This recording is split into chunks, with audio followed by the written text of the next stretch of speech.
ഇന്നത്തെ ക്ലാസ്സിലേക്ക് എല്ലാവർക്കും സ്വാഗതം. ഇന്നത്തെ ക്ലാസ് നമ്മൾ എ സി സർക്യൂട്ടിലെ 8ാമത്തെ ടോപ്പിക്കാണ്. നമ്മൾ ചർച്ച ചെയ്യുന്നത് A C circuit with RLC in series circuit. റെസിസ്റ്റൻസും ഇൻഡക്റ്റൻസും കപ്പാസിറ്റൻസും എ സി സർക്യൂട്ട് നമ്മൾ സീരീസ് ആയിട്ട് കണക്ട് ചെയ്താൽ അതിൻ്റെ ഒബ്ജക്റ്റീവ്സ് എന്തൊക്കെയാണ് നമ്മൾ ചർച്ച ചെയ്യണം എന്നുള്ളത് the end of this class you will be able to state the voltage and current relationship in RLC series circuit. RLC series സർക്യൂട്ടിലെ വോൾട്ടേജും കറണ്ടും തമ്മിലുള്ള റിലേഷൻഷിപ്പ്, അതുപോലെ തന്നെ determine impedance, power and power factor in RLC series circuit. പവറും power ഫാക്ടറും ഇംപെഡൻസും കാണാൻ എങ്ങനെയാണ് നമ്മൾ കണ്ടുപിടിക്കുക എന്നുള്ളതാണ് ഇന്നത്തെ ക്ലാസ്സിൽ ചർച്ച ചെയ്യുന്നത്. കഴിഞ്ഞ ക്ലാസ്സിൽ നമ്മൾ ആറും എല്ലും സീരീസ് ആയാലും ആറും സിയും സീരീസ് ആയാലും തമ്മിലുള്ളത് നമ്മൾ പഠിച്ചിരുന്നു. അതിൻ്റെ ബാക്കി തന്നെയാണ് പറയാനുള്ളത്. പിന്നെ ഡിഫൈൻ റെസൊണൻസ് സർക്യൂട്ട്. എന്താണ് റെസൊണൻസ് സർക്യൂട്ട് ഒന്ന് ഡിഫൈൻ ചെയ്യാം. അപ്പോൾ RLC സീരീസ് സർക്യൂട്ട് അപ്പോൾ എന്താണ് RLC എന്ന് പറഞ്ഞാൽ തന്നെ അറിയാം, റെസിസ്റ്റൻസ്, ഇൻഡക്റ്റൻസ്, കപ്പാസിറ്റൻസ്. ഒരു സർക്യൂട്ടിൽ റെസിസ്റ്റൻസും പിന്നെ ഇൻഡക്റ്റൻസും കപ്പാസിറ്റൻസും സീരീസ് ആയിട്ട് കണക്ട് ചെയ്യും. എന്നിട്ടൊരു AC വോൾട്ടേജ്, ഒരു ഫ്രീക്വൻസി F ആയിരിക്കും, ഒരു വോൾട്ടേജ് ഇവിടെ കൊടുക്കുക.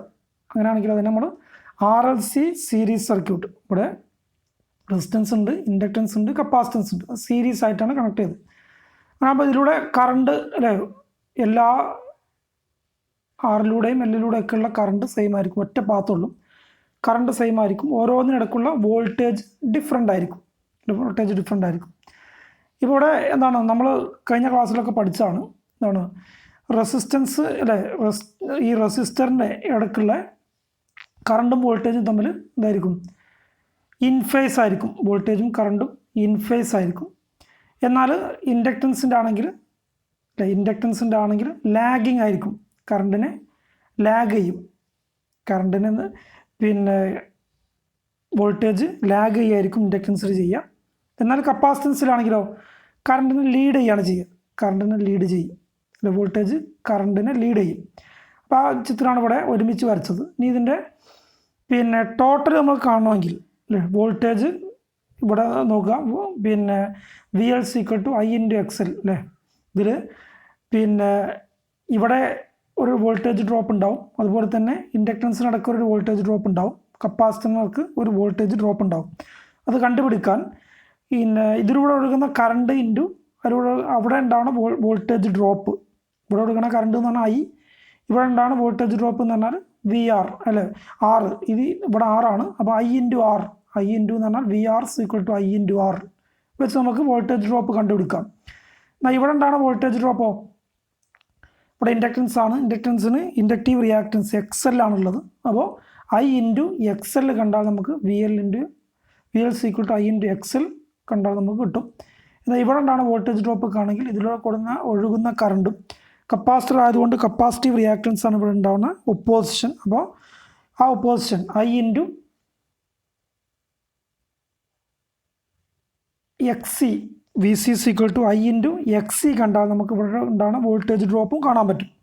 അപ്പോൾ ആ വോൾട്ടേജ് ഡ്രോപ്പ് കണ്ടിട്ട് ടോട്ടൽ അപ്ലൈഡ് വോൾട്ടേജ് കാണണമെങ്കിൽ നമുക്കെന്താണ് വെക്ടർ സമ്മാണ് കാണേണ്ടത്. വെക്ടർ സം കാണാൻ ഇവിടെ നോക്കുക. ഇതിൻ്റെ ടോട്ടൽ ആദ്യം എന്താണ്, ഈ റിയാക്റ്റൻസിൻ്റെ ടോട്ടൽ നമ്മൾ കാണണം.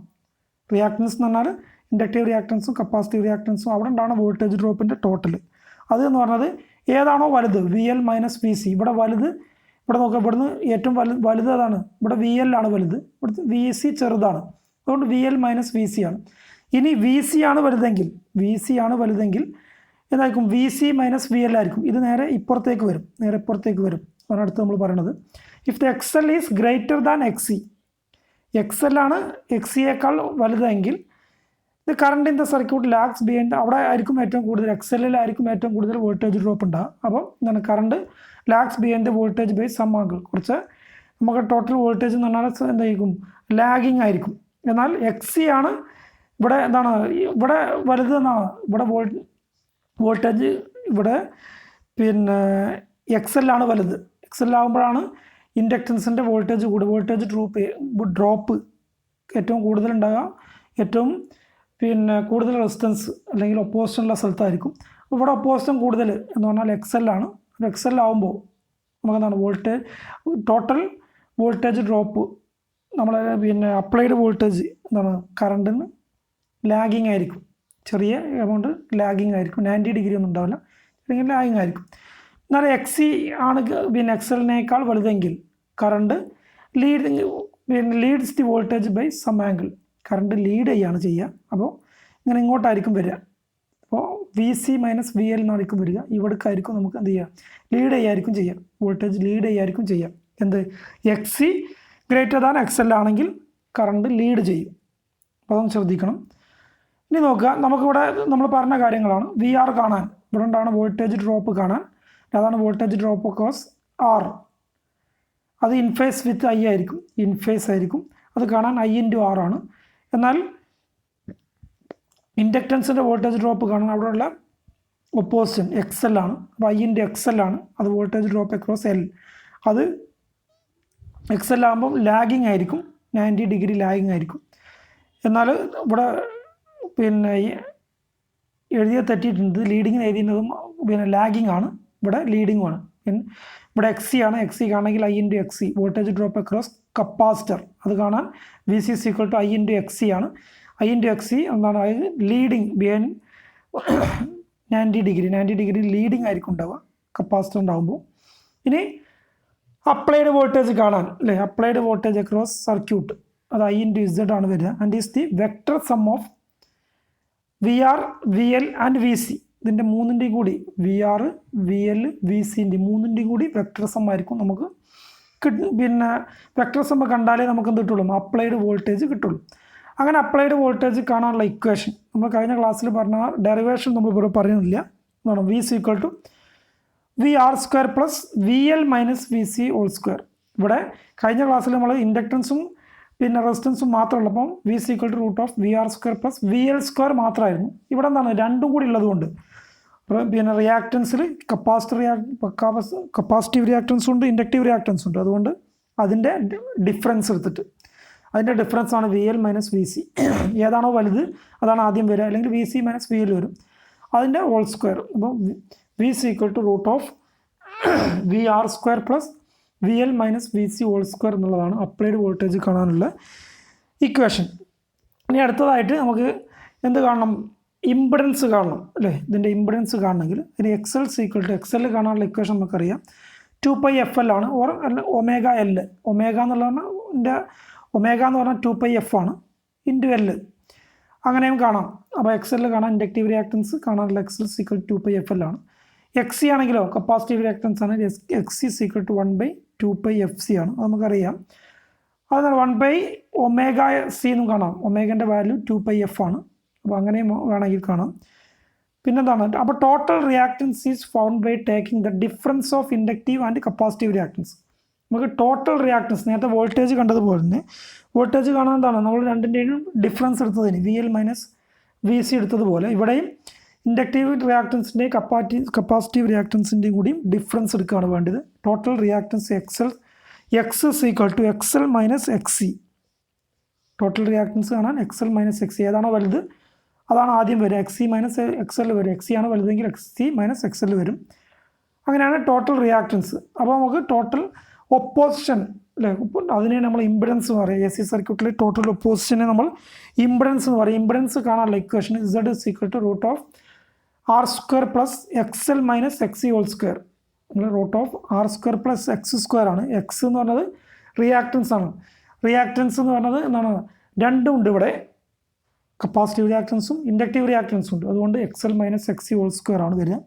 മറ്റേ ഇൻഡക്ടൻസ് മാത്രമുള്ളപ്പോൾ റിയാക്ടൻസ് എന്ന് പറഞ്ഞാൽ കപ്പാസിറ്റീവ് റിയാക്ടൻസ് മാത്രമേ ഉള്ളൂ. ഇനി അപ്പോൾ നമ്മൾ R square plus X L square എന്ന് കഴിഞ്ഞ ക്ലാസ്സിൽ നമ്മൾ പഠിച്ചു. അതുപോലെ തന്നെ R square plus X C square, അത് പിന്നെ റെസിസ്റ്റൻസും കപ്പാസിറ്ററും മാത്രമുള്ളപ്പോൾ ഇവിടെ രണ്ടും കൂടി ഉണ്ടാകുമ്പോൾ അതിൻ്റെ ഡിഫറൻസ് എടുത്തതാണ് X L minus X C whole square ആണ്. അപ്പോൾ ഇമ്പിഡൻസ് കാണാനുള്ള equation Z is equal to root of R square plus X L minus X C whole square എന്നുള്ള ഇക്വേഷൻ വെച്ചിട്ട് നമുക്ക് കാണാം. ഇനി കറണ്ട് കാണാൻ നമ്മൾ കഴിഞ്ഞ ക്ലാസ് പഠിച്ചു അതേപോലെ തന്നെ I equal to V by Z ആണ്. വി ബൈ ഇസഡ് കണ്ടാൽ നമുക്ക് ടോട്ടൽ കറണ്ട് കാണാൻ പറ്റും. അതുപോലെ തന്നെ പവർ കാണാൻ V into I into cos phi, ഇതിനൊന്നും മാറ്റുന്നില്ല, V into I into cos phi ആണ്. അതുപോലെ തന്നെ പവർ ഫാക്ടർ കാണാൻ കോസ് ഫൈ, പവർ ഫാക്ടർ കാണാൻ R by Z or E R divide by V, കഴിഞ്ഞ ക്ലാസ് പഠിച്ചത് തന്നെ E R divide by V. അതുകൊണ്ട് തന്നെ പവർ പിന്നെ നമുക്ക് അപ്പാരൻ്റ് പവർ കാണണമെങ്കിൽ വി ഇൻറ്റു ഐയും, അതുപോലെ തന്നെ പിന്നെ ആക്റ്റീവ് പവർ കാണണമെങ്കിൽ ഈ ഇക്വേഷൻ, ഒന്നുകിൽ ഈ equation V I cos phi അല്ലെങ്കിൽ വി ആർ ഇൻറ്റു ഐ കണ്ടാൽ കാണാം.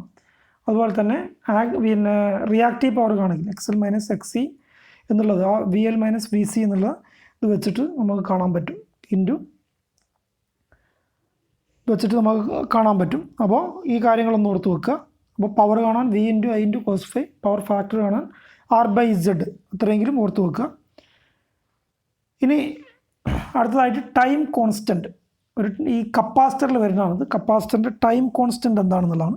കപ്പാസിറ്ററിൻ്റെ വൺ ടൈം കോൺസ്റ്റൻറ്റ്, ഒരു ടൈം കോൺസ്റ്റൻറ്റ് എന്ന് പറഞ്ഞാൽ is the time in second required for a completely discharge capacitor to charge 63% of the source voltage. നമ്മൾ കൊടുത്ത voltage എത്രയാണോ, ആ സോഴ്സ് വോൾട്ടേജ് ചാർജിങ് വോൾട്ടേജ് എത്രയാണോ, ആ ചാർജിങ് വോൾട്ടേജിൻ്റെ 63% ഒരു കംപ്ലീറ്റ്ലി ഡിസ്ചാർജ്ഡ് ആയൊരു കപ്പാസിറ്റർ, പിന്നെ ഒരു കംപ്ലീറ്റ്ലി ഡിസ്ചാർജ്ഡ് ആയൊരു കപ്പാസിറ്ററിലേക്ക് നമ്മളൊരു വോൾട്ടേജ് കൊടുക്കുന്നു. ആ സോഴ്സ് വോൾട്ടേജിൻ്റെ 63% ആ കപ്പാസിറ്റർ ചാർജ് ചെയ്യാനെടുക്കുന്ന സമയം, അതിനെയാണ് ഒരു ടൈം കോൺസ്റ്റൻ്റ് എന്ന് പറയുക. ഒരു ടൈം കോൺസ്റ്റൻ്റ് എന്ന് പറഞ്ഞാൽ ഒരു ഫുള്ളി ഡിസ്ചാർജ്ഡ് കപ്പാസിറ്ററിൽ നമ്മളൊരു വോൾട്ടേജ് കൊടുക്കുന്നു. ആ വോൾട്ടേജിൻ്റെ 63% അത് ചാർജ് ആവാനെടുക്കുന്ന സമയത്തെയാണ് ഒരു ടൈം കോൺസ്റ്റൻ്റ് എന്ന് പറയുക.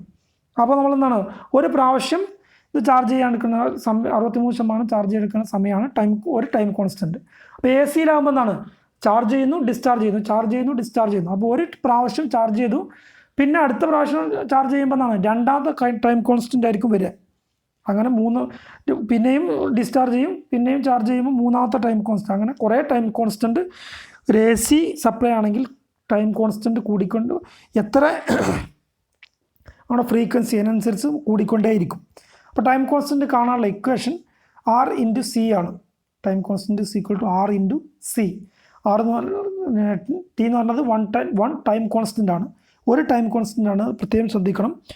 അത് ആ സർക്യൂട്ടിൽ പിന്നെ എപ്പോഴും ഉണ്ടാകണമല്ല, ഒരു പ്രാവശ്യം ചാർജ് ഫുള്ളി ഡിസ്ചാർജ്ഡ് ആയിട്ട് പിന്നീട് 63% ചാർജ് ആ കൊടുത്ത വോൾട്ടേജിൻ്റെ 63% ചാർജ് ആണെടുക്കുന്ന സമയമാണ് ഒരു ടൈം കോൺസ്റ്റൻറ്റ്. അപ്പോൾ എ സിയിൽ കുറേ ടൈം കോൺസ്റ്റൻറ്റ് ഉണ്ടാവും. അത് ആർ സീക്വൽ റെസിസ്റ്റൻസും മറ്റേ കപ്പാസിറ്റൻസും. അപ്പോൾ ആർ ഇൻറ്റു സി ആണ് ടൈം കോൺസ്റ്റൻറ്റ് കാണാനുള്ള ഇക്വേഷൻ എന്നുള്ളത് ഓർത്ത് വെക്കുക. അടുത്തത് റെസൊണൻസ് സർക്യൂട്ട്. റെസൊണൻസ് സർക്യൂട്ട് എന്നുള്ളത് ഇടയ്ക്ക് ചോദിക്കുന്ന ഒരു ചോദ്യമാണ്. റെസൊണൻസ് സർക്യൂട്ട് എന്ന് പറഞ്ഞാൽ സിമ്പിളാണ്. എന്താണ്, when inductive reactance is equal to capacitive reactance the circuit said to be resonance circuit. ഒരു എ സി സർക്യൂട്ടിൽ ഇൻഡക്റ്റീവ് റിയാക്ടൻസ് കപ്പാസിറ്റീവ് റിയാക്ടൻസിന് ഈക്വലായ ഒരു എ സി സർക്യൂട്ടിനെയാണ് നമ്മൾ റെസൊണൻസ് സർക്യൂട്ട് എന്ന് പറയും. നമുക്കറിയാം, പിന്നെ ഇൻഡക്റ്റീവ് റിയാക്ടൻസും കപ്പാസിറ്റീവ് റിയാക്ടൻസും ഫ്രീക്വൻസിനെ ഡിപ്പെൻഡ് ചെയ്യുന്നുണ്ട് അല്ലേ. X L is equal to 2πfl ആണ്. എഫ് എന്ന് പറഞ്ഞാൽ ഫ്രീക്വൻസിയാണ്.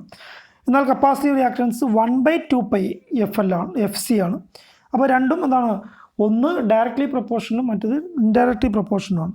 അപ്പോൾ ഈ പിന്നെ ഫ്രീക്വൻസി ചേഞ്ച് ചെയ്യുമ്പോൾ ഒരു പ്രത്യേക ഫ്രീക്വൻസിയിൽ എ സി സർക്യൂട്ടിൽ ഒരു പ്രത്യേക ഫ്രീക്വൻസിയിൽ ഇൻഡക്റ്റീവ് റിയാക്ടൻസും കപ്പാസിറ്റീവ് റിയാക്ടൻസും സെയിമായി വരും. അങ്ങനെ സെയിമായി വരുന്ന സർക്യൂട്ടിനാണ് നമ്മൾ റെസൊണൻസ് സർക്യൂട്ട് എന്ന് പറയും. അപ്പോൾ റെസൊണൻസ് സർക്യൂട്ട് എന്ന് പറഞ്ഞാൽ when inductive resistance is equal to capacitive inductive reactance is equal to capacitive reactance എന്ന് പറഞ്ഞാൽ X L equal to X C ഒരു എ സി സർക്യൂട്ടിൽ വരികയാണെങ്കിൽ അതിനെ റെസൊണൻസ് സർക്യൂട്ട് എന്ന് പറയും. The value of X L and X C are equal, the voltage drop across them will be equal. X എല്ലും X സിൻ്റെയും value equal ആണെങ്കിൽ അതിൻ്റെ ഇടയിലുണ്ടാകുന്ന voltage ഡ്രോപ്പും equal ആയിരിക്കും. അപ്പോൾ ആ വോൾട്ടേജ് ഡ്രോപ്പ് അല്ലെ എക്സ് എല്ലിൻ്റെ പിന്നെ അവിടെയുള്ള റിയാക്ടൻസിൻ്റെ വോൾട്ടേജ് കാണാൻ നമ്മൾ പറഞ്ഞു X L minus X C ആണ്. അപ്പോൾ വോൾട്ടേജ് ഡ്രോപ്പ് എന്തായിരിക്കും, ഈക്വൽ ആയിക്കൊണ്ടുകൊണ്ടാൽ രണ്ടും കൂടി പിന്നെ ക്യാൻസലായി പോകും, 0 ആയി പോകും. അതുകൊണ്ട് തന്നെ എക്സ് എല്ലിൻ്റെ എക്സിൻ്റെയും ഈക്വൽ ആണ സമയത്ത് വോൾട്ടേജ് ഡ്രോപ്പ് ഈക്വൽ, അതുകൊണ്ട് രണ്ടും ക്യാൻസലായി പോകും. ഇത് ഇംപെഡൻസ് എന്ന് പറയുന്നത് ആ സമയത്ത് അവിടെ ഒരു വോൾട്ടേജ് ഡ്രോപ്പ് ഉണ്ടാവില്ല, അവിടെ ഒപ്പോസിഷൻ ഇല്ലാത്ത രീതിയിലായിരിക്കും. അപ്പോൾ അവിടെ ഇംപെഡൻസ് എന്ന് പറഞ്ഞാൽ എന്ത് മാത്രമായിരിക്കും, റെസിസ്റ്റൻസ് മാത്രമായിരിക്കും ആ സർക്യൂട്ടിലെ ഇംപെഡൻസ് എന്ന് പറയുന്നത്. അപ്പോൾ ഒരു റെസൊണൻസ് സർക്യൂട്ടിൽ ഈ ഇംപെഡൻസ് അവിടെ ഉണ്ടാകുന്ന ഒപ്പോസിഷൻ എന്ന് പറഞ്ഞാൽ റെസിസ്റ്റൻസിൻ്റെ ഒപ്പോസിഷൻ മാത്രമായിരിക്കും ഉണ്ടാവുക. ഇനി ഈ സർക്യൂട്ടിൽ സർക്യൂട്ട് യൂസ്ഡ് എവിടെയാണ് യൂസ് ചെയ്യുന്നത് വെച്ചാൽ ഇലക്ട്രോണിക് സർക്യൂട്ടിലാണ് ഏറ്റവും കൂടുതലായിട്ട് ഉപയോഗിക്കുന്നത്. Like T V, radio tuning സർക്യൂട്ടിൽ, ടി വിൻ്റെയും റേഡിയോൻ്റെയൊക്കെ ട്യൂണിങ് സർക്യൂട്ടിൽ നമ്മൾ, ഇലക്ട്രോണിക് സർക്യൂട്ടുകളിൽ നമ്മൾ ഇത് ഉപയോഗിക്കുന്നുണ്ട്. ഇതിൽ ഞാൻ പറഞ്ഞ ഒരു പ്രത്യേക ഫ്രീക്വൻസിയിലാണ് ഇത് ഈക്വൽ ആവുക. കപ്പാസിറ്റീവ് റിയാക്ടൻസും ഇൻഡക്റ്റീവ് റിയാക്ടൻസും ഈക്വലാണ്, പ്രത്യേക ഫ്രീക്വൻസിയാണ്. അതിനാണ് റെസൊണൻസ് ഫ്രീക്വൻസി എന്നാണ് അതിന് പറയാം. ആ ഈക്വലാണ് ഫ്രീക്വൻസീനെ XL = XC ആവുന്ന ഒരു ഫ്രീക്വൻസി, അതിനാണ് നമ്മൾ റെസൊണൻസ് ഫ്രീക്വൻസി എന്ന് പറയും. അത് കാണാനുള്ള equation resonance frequency FR = 1/2π√LC എന്നുള്ള ഇക്വേഷൻ വെച്ചിട്ടാണ് നമ്മൾ കാണുക. ഇത് കഴിഞ്ഞ പ്രാവശ്യം എക്സാമിന് ചോദിച്ചൊരു ചോദ്യമാണ്. Resonance frequency = 1/2π√LC. ഇക്വേഷൻ ഒന്ന് ഓർത്ത് വെക്കുക. ഇതിലെന്താണ് FR എന്ന് പറഞ്ഞാൽ റെസൊണൻസ് ഫ്രീക്വൻസി, L എന്ന് പറഞ്ഞാൽ ഇൻഡക്റ്റൻസ്, C എന്ന് പറഞ്ഞാൽ കപ്പാസിറ്റൻസ്.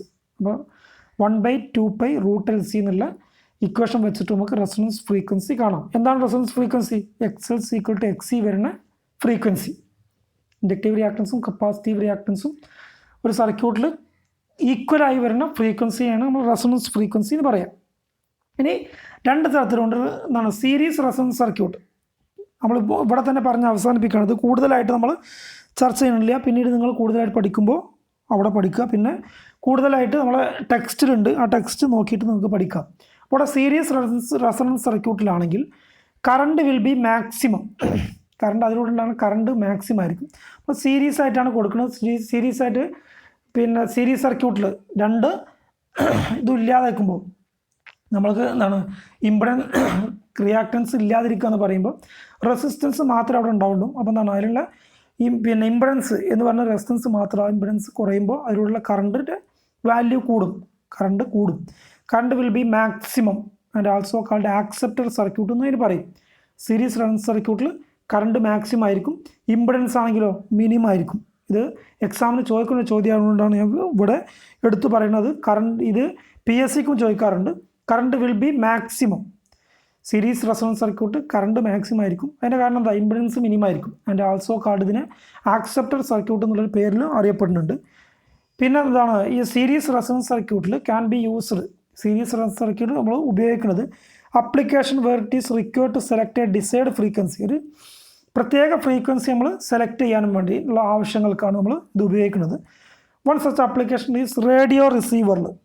അപ്പോൾ സീരീസ് റെസൊണൻസ് സർക്യൂട്ട് ഉപയോഗിക്കണം എവിടെയെന്ന് ചോദിച്ചാൽ നമ്മൾ പ്രത്യേക ഡിസൈഡ് ഫ്രീക്വൻസി, നമ്മളൊരു പ്രത്യേക ഫ്രീക്വൻസി സെലക്ട് ചെയ്യാനും വേണ്ടിയുള്ള ആവശ്യങ്ങളുള്ള സ്ഥലങ്ങളിലാണ് നമ്മൾ, അങ്ങനത്തെ ഒരു അപ്ലിക്കേഷനുള്ള സ്ഥലങ്ങളിലാണ് നമ്മളിത് ഉപയോഗിക്കുന്നത്.